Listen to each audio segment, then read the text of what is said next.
Understand this. God is a God of patterns that we are to follow in this world system. He is a God that has given us everything that we need to be successful in life by just following his word. His word gives us the patterns that we are to follow. So all we have to do is follow the patterns. Follow his word. Live according to the word of God.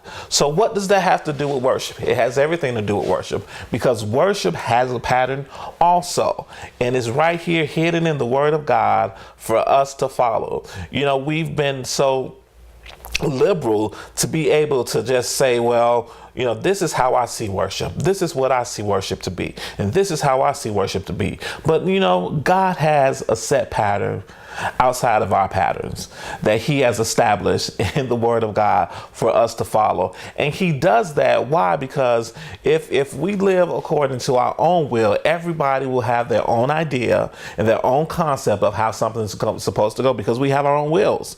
But God has given us his will and shown us in his will exactly what is supposed to happen and what is supposed to take place in the worship segment of what we are learning here.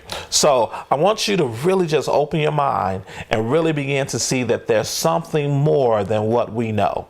There's something more to worship, praise, to music, to dance than what you've experienced, because God is getting ready to take us to our highest potential in worship. And worship is that thing that's going to bring revival back to the nations. And you need to understand how to utilize worship. You need to understand how to use the weapon of worship to bring the people into the churches. You need to understand that worship, if it's not done correctly, can move the people out of churches. And we need to know how to bring them back into the ministries, back into the tabernacles, back into the temples, so that we can worship God in unity and in peace. So understanding how to do this is going to be very key and very important for you as a worshiper, as a minstrel, as a psalmist, as a recorder, someone that records, that sings, that produces. It's going to be very key that you understand how to use worship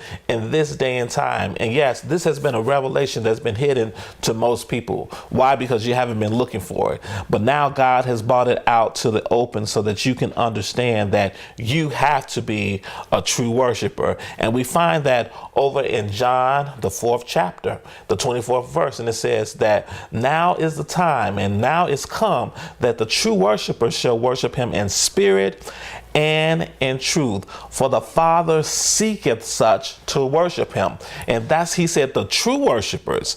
He seeketh a true worshiper. He said they shall worship me in spirit and in truth. When we look at that spirit and truth, spirit means your relationship with God, the communion that you have with God within your spirit, and dealing with him out of your spirit and not out of your flesh. But when we talk about truth, truth is talking about the pattern.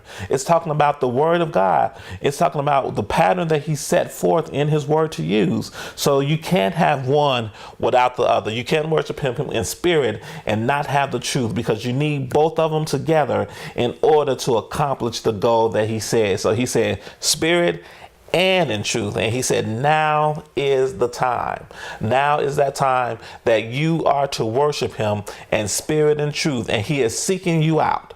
He is seeking for the true worshiper that is going to worship him in spirit and in truth.